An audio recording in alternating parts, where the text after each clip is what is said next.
Never Let Me Go by Kazuo Ishiguro, Decoding Dystopia. Welcome back. I'm Adeline Atlas, and this is Decoding Dystopia, Literature as Prophecy, where we analyze fiction not as entertainment, but as blueprint. Today's subject is Never Let Me Go by Kazuo Ishiguro, a quietly devastating novel that reframes dystopia through emotional passivity. While many dystopias confront us with obvious oppression, Ishiguro does something more unsettling. He depicts a world where exploitation is fully accepted, where compassion is conditioned, and where the most inhumane acts are normalized through gentle socialization. The novel is about cloning and organ harvesting, but its true horror lies in how calmly everyone goes along with it. Published in 2005, Never Let Me Go is set in an alternate version of late 20th century England, where medical breakthroughs have made it possible to extend human life by decades through the harvesting of organs from cloned humans. These clones are raised in special institutions, taught art and manners, and gently prepared for their future. A series of surgeries that will eventually kill them. There is no resistance. There is no rebellion. There is only acceptance, sorrow, and a haunting civility. The protagonist, Kathy, is a carer who looks after other donors. She recounts her memories of Hailsham, the school where she and her friends Tommy and Ruth were raised. At first glance, Hailsham appears to be an idyllic boarding school, complete with art classes, reading groups, and kind teachers. But beneath the surface, we realize that the students are not being educated for life. They are being prepared for death. Everything they learn is designed to make them compliant, grateful, and emotionally tethered to the society that will one day harvest their bodies. This is Ishiguro's central thesis, that the most effective dystopia is not one built on violence. It's one built on emotional conditioning. The students at Hailsham are not physically restrained. They're not forced to accept their fate. They're taught to feel it's natural, even noble. They're taught to be grateful for the care they've received. They are engineered to be emotionally manageable assets, not citizens with agency. And that is precisely the warning. This model parallels real-world developments in synthetic biology and clone ethics. As technologies like CRISPR, embryonic gene editing, and stem cell embryo models advance, we are approaching the technical capability to manufacture human life for functional purposes, whether that's research, therapy, or organ banking. What Ishiguro's novel exposes is not just the horror of that capability, but the moral infrastructure that would allow it to thrive. The clones in Never Let Me Go are never called human by the larger society. They are spoken about as necessary, even precious, but never equal. And this semantic distinction enables everything. In our own time, the language around synthetic embryos, genetically edited infants, and human-animal chimeras is already shifting. Terms like bioasset, genetic enhancement, and non-viable gestation platform are used to obscure the ethical reality of what's being created. The lesson from Never Let Me Go is clear. If you want to justify exploitation, start with the language. At Hailsham, the guardians, teachers, appear to care deeply for the students. They nurture them, encourage artistic expression, and advocate for humane treatment. But they also withhold the truth until the students are old enough to overstand. This delayed disclosure functions as a kind of moral anesthesia. By the time the students fully grasp their purpose, they are already emotionally bonded to the system. They feel too indebted, too confused, or too resigned to resist. This mirrors the way modern systems prepare people for participation in unethical industries through normalization and pacing. Consider how medical students are slowly desensitized to unethical procedures under the banner of necessity. Or how workers in tech companies are gradually shifted from benign projects to data surveillance and predictive profiling. Socialization doesn't require deception. It just needs gradual exposure and the suppression of questions. Kathy's role as a carer adds another layer of dystopian control. She spends years tending to the physical and emotional needs of donors as they deteriorate. The system presents this as a kindness. In truth, it is a mechanism for compliance. By embedding clones within each other's care networks, the system avoids external scrutiny and dissolves solidarity. The oppressed administer their own suffering. This dynamic of managed compassion is what makes the world of Never Let Me Go so chillingly believable. We already see echoes of this logic in how vulnerable populations are encouraged to self-manage under oppressive conditions. Gig workers manage their own burnout. Students carry the burden of debt for access to knowledge. The sick must become their own advocates to navigate failing health systems. Like Kathy, they are not forced. They are coaxed into taking responsibility for systems designed to exploit them.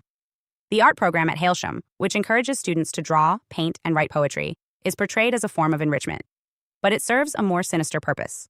The guardians use the students' art to prove that clones have souls, that they are capable of expression, feeling, and depth. Yet this proof changes nothing. It becomes a symbolic gesture, not a moral imperative. Society accepts that the clones are human and continues to harvest them anyway. This is perhaps the novel's most prophetic insight. In an age where emotional AI, digital avatars, and deepfakes increasingly blur the line between simulation and self, proof of consciousness is no longer enough to guarantee protection. The systems that govern us may acknowledge humanity while still denying human rights. As with animal testing, climate exploitation, and sweatshop labor, compassion is acknowledged, then engineered into irrelevance. By the end of Part 1, what becomes clear is that Ishiguro is not warning us about a distant future. He's showing us a subtle present. The world of Never Let Me Go is not marked by barbed wire or armed guards. It is marked by policies, euphemisms, and polite conversation. It is a society that quietly rationalizes cruelty, not through hatred, but through careful justification. And that, Ishiguro argues, is the most dangerous kind of dystopia, the one where everyone still thinks they're being kind. As we continue through Never Let Me Go, the horror of the system does not increase through violence, but through resignation. The more the characters discover about their fate, the more subdued they become. There are no uprisings, no demands, no organized rebellion. And this is exactly Ishiguro's point. When a system is emotionally engineered from the start, rebellion becomes unthinkable, not impossible. The novel forces us to confront how compassion, when pre-programmed and channeled, can become a tool of control rather than resistance. In real-world biotechnology, a similar psychological framing is emerging. As CRISPR and other gene editing tools advance, public conversations are being shaped not around whether something is ethical, but how to regulate it safely. This shift reframes the debate from should we to how do we do it better? And once that frame is accepted, moral resistance is downgraded to logistical management. The clones in Ishiguro's world are not protected by their humanity. They are studied for it, admired for it, and then dissected. The tragedy of Hailsham is its good intentions. The school was created by reformers who wanted to demonstrate that clones were worthy of better treatment. But the system's core function, organ harvesting, was never in question. Hailsham existed not to end the practice, but to dignify it. This is where Ishiguro draws one of his sharpest critiques. Reform without confrontation simply strengthens the system it aims to soften. The Hailsham model was designed to make society feel better about what it was doing, not to stop it. This logic is familiar in modern institutions. When tech companies fund ethics boards while continuing harmful practices, or when governments diversify extractive industries without changing their exploitative models, we see the same pattern: the appearance of conscience without the cost of change. Ishiguro reveals how easily moral responsibility is converted into symbolic gestures, while the machinery of harm continues undisturbed. As Kathy, Ruth, and Tommy grow older, they transition into their roles. Ruth becomes a donor, Tommy too. Kathy becomes a carer, a functionary within the very system that is preparing her own eventual death. What's striking is not their obedience, but their emotional investment in performing well within that system. They comfort each other, support the rules, and avoid questions that might destabilize their reality. Even their dreams of deferral, the hope that love might delay death, are based on rumors, not revolt. Hope itself is institutionalized, a narrative that prolongs cooperation. This resembles how modern labor systems create emotional stakes in unsustainable models. Workers are praised for loyalty to companies that exploit them. Healthcare professionals internalize a mission ethic that justifies burnout. Gig workers are fed motivational slogans instead of benefits. Like Kathy, many learn to measure their worth by how well they care for others, within a structure that plans to discard them.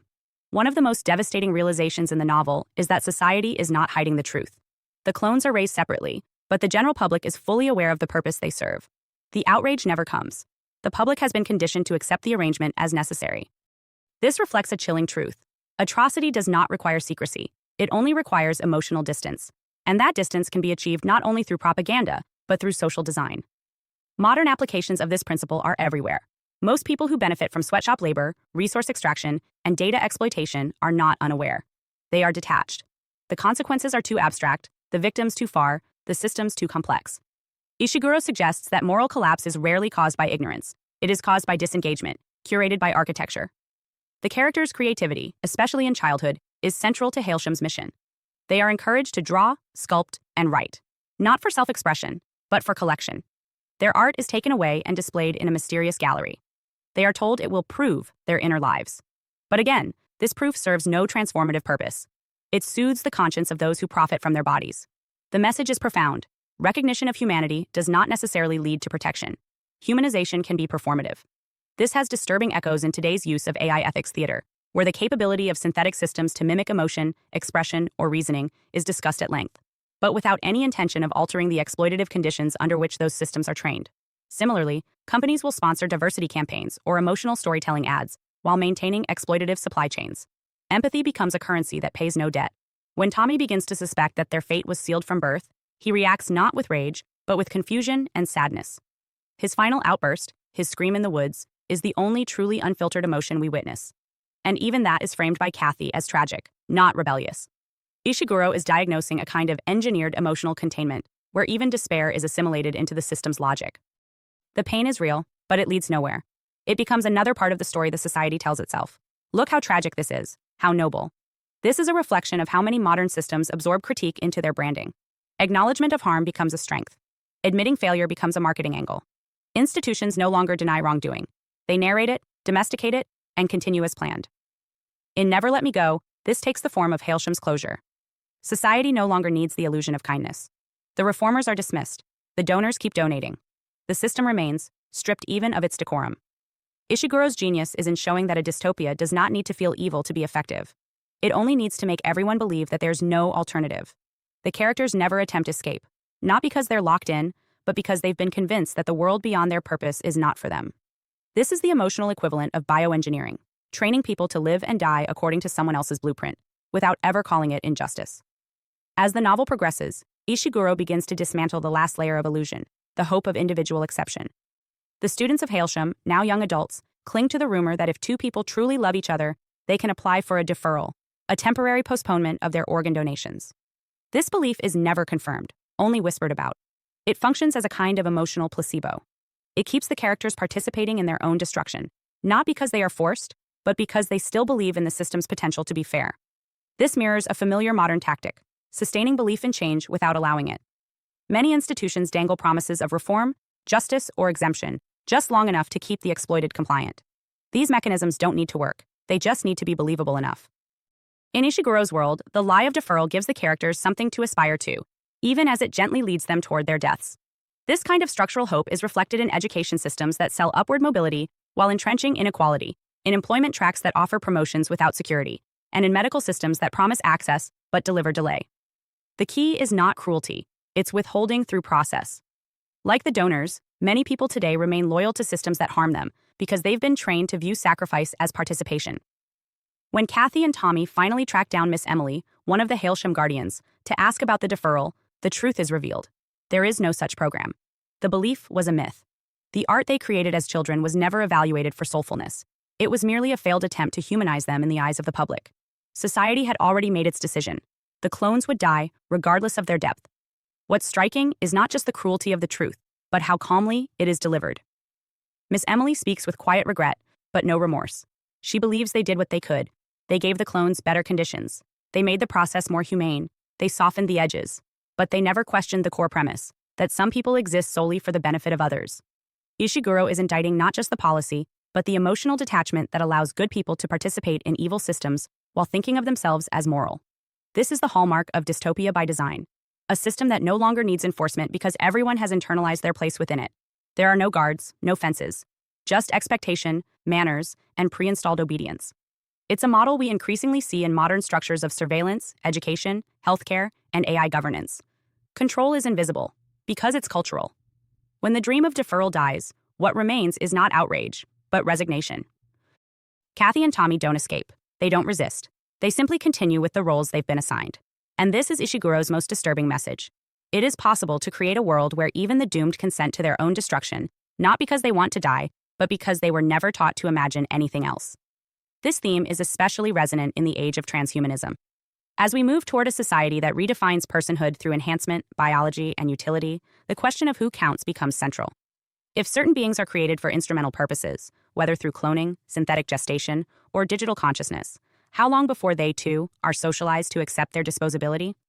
Already, some bioethicists debate whether clones, chimeras, or AI agents should have moral standing only if they display specific traits, like language, empathy, or creativity.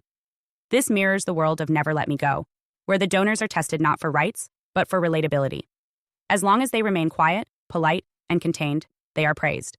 But their purpose never changes. They were designed to be needed, not to be free. This hierarchy of existence is not new. History is full of systems that determine worth based on race, class, gender, or productivity. What Ishiguro does is update this model for a future where oppression no longer looks like brutality. It looks like compassion. The donors are not hated. They are cared for, lovingly monitored, gently led to slaughter. It is care without freedom. And that is the novel's most haunting prophecy. Tommy's final breakdown, when he learns the truth, is not a cry for justice. It is a cry for meaning. His life, his art, his love, all of it, has been part of a system that never intended to let him live. But even then, he doesn't reject the system. He weeps. And then he returns to it. This is not weakness. It's what happens when you've been raised inside a logic that denies you alternatives. Resistance requires vision, and Never Let Me Go shows us what happens when that vision is never allowed to develop. This brings us to one of the most urgent modern parallels, the normalization of non-consensual futures. In bioengineering, AI development, and surveillance capitalism, we are increasingly told that the trajectory is set, that the future is coming whether we like it or not.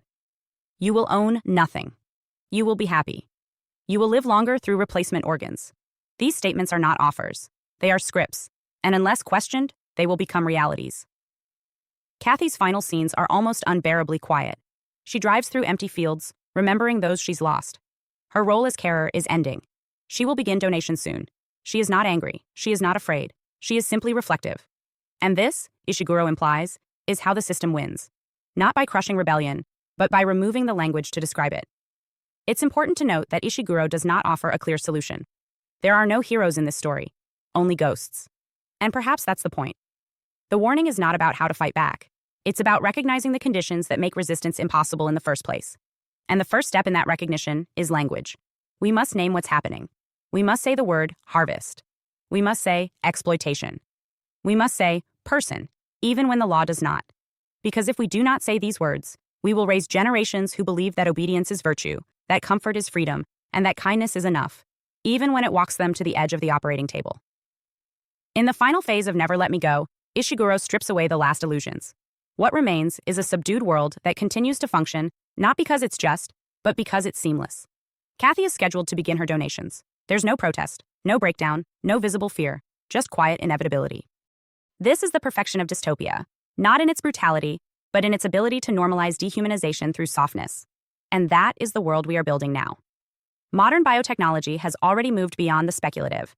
In 2018, CRISPR-edited babies were born. Lab-grown organs are advancing rapidly. Artificial wombs are under active development. These innovations are often justified through utilitarian ethics, reducing suffering, curing disease, extending life. But Never Let Me Go warns us that means matter. The how is just as important as the why. If systems of advancement are built on invisible lives, detached ethics, and emotional sedation, the future we inherit will not be liberation. It will be optimized servitude. The genius of Ishiguro's narrative is that it never relies on shock. There are no graphic scenes, no villains, no state brutality, only systems working exactly as they were designed to. The students are born, educated, harvested, and mourned, within protocols of care. And this, paradoxically, is what makes it all possible. The system is not monstrous because it hates them. It's monstrous because it loves them enough to keep them docile, but not enough to let them live. This mirrors a disturbing pattern in our own society, the emergence of paternalistic governance. We are increasingly told what to feel, how to process, what to accept, under the banner of health, safety, and well-being. Emotional algorithms track our mood. Trust and safety teams curate our speech. Behavioral nudges guide our consumption. The stated goal is balance. But what we are slowly forfeiting is volition. The power to feel fully, to act irrationally, to disrupt, to grieve, to love dangerously. These are being filtered out in the name of wellness. The clones in Ishiguro's world are stripped not just of freedom, but of moral friction. They don't face existential rebellion because their programming has been emotional, not mechanical. They have been socialized to want to do what's expected of them. That is the deepest form of control. When the oppressed enforce their own subjugation because they believe it's good, necessary, or unchangeable. Today's cultural systems increasingly operate on this logic. We are trained to optimize ourselves for productivity, for health, for empathy, for clarity. But what happens when optimization replaces authenticity? When behavior is monitored, coached, adjusted, not by human wisdom, but by algorithmic preference? The answer is Never Let Me Go. A society where kindness masks exploitation and care becomes the delivery system for compliance. This is not science fiction anymore. With synthetic biology, we now debate whether certain entities should exist only for instrumental purposes, whether cloned embryos, synthetic fetuses, or digital personas are real enough to merit rights. The question itself reveals the problem. We are trying to calculate dignity, to assign personhood based on productivity or potential. That's exactly what Ishiguro diagnosed. A future where worth is no longer inherent, but assessed. Even more chilling is that most people in Never Let Me Go accept the system not out of malice, but out of ritualized compassion. The doctors, carers, and teachers believe they're doing good. The real problem, Ishiguro tells us, isn't hatred. It's the belief that suffering is acceptable if it's managed well. This is why the language of care is so central to the novel, and so dangerous when unexamined in real life. We use care language to mask cruelty, mercy killings, assisted suicide, reproductive autonomy, organ optimization. All of these phrases are designed to sedate conscience. They imply choice, compassion, and control. But beneath them often lies an ugly truth: convenience, cost, and control over vulnerable lives. If we do not interrogate the emotional tone of these systems, we will walk the same path as Kathy, Ruth, and Tommy, convinced that our fate is gentle, even as it guts us. In the final scene, Kathy stands in a field, looking out at a fence lined with trash. She imagines the things lost in the wind, catching on the wire, disappearing into the distance. The metaphor is devastating. The clones were never remembered. Their stories never mattered. Their deaths were not news. They drifted quietly into the margins of history because society decided that their lives, though deeply felt, were structurally unnecessary. Ishiguro is forcing us to ask a painful question. Who are we building our world for? If we create societies that run smoothly, but erase those who make them possible, what kind of civilization are we actually preserving? Are we building longevity only for the privileged, on the backs of the silent? Are we preserving freedom only for those whose lives won't be sold as spare parts? This is not just a novel, it is a mirror. And it reflects a future that is no longer speculative. The choice ahead of us is not just whether we can build bioengineered bodies or AI companions or digital souls. It's whether we should, and for whom. It's whether we are willing to face the cost of comfort, the price of optimization, and the ethics of compassion, engineered by systems that serve themselves. Never Let Me Go is not a warning about science. It's a warning about society's willingness to emotionally disengage while pretending to care. It's a warning about how easy it is to let moral responsibility dissolve, if the system is quiet enough, clean enough, and comforting enough. So what does Never Let Me Go teach us? That kindness can be programmed. That compliance can be cultured. That empathy, when separated from truth, becomes performance. That the most dangerous dystopias are not the ones that imprison bodies. They're the ones that reprogram hearts. And that unless we remember what it means to resist not just with fists, but with feeling, the future may arrive with a smile and take everything. This has been Never Let Me Go, the ethics of engineered compassion, part of the Decoding Dystopia, Literature as Prophecy series. I'm Adeline Atlas. Thank you for remembering what must never be normalized. Hi, I'm Adeline Atlas, 11x published author, and what you just watched was only a taste of what's inside the Truth series, where we go all the way down the rabbit hole. If you're the kind of person who's always asking bigger questions, who knows there's more to this world than what we've been told, then this is your invitation to the series that was built for you. Inside the Truth series, you'll get full access to 6 mind-blowing sub-series designed to wake up your highest intelligence and decode the matrix we live in. 1. Locate the truth. Learn how to actually research, not just what to search, but how to verify, cross-reference, read declassified files, and protect your own mind from weaponized misinformation. This is truth-seeking, decoded. 2. The Mandela effect. Are we shifting timelines? Why do so many people remember a different past? We break down the most bizarre, undeniable examples of reality glitches and what they tell us about consciousness and control. 3. Law is magic. Law is not what you think it is. From word spells to maritime law and hidden contracts, we uncover how legal systems use language like a wand and how to stop being tricked by fine print that binds you without consent. 4. Entertainment or ritual.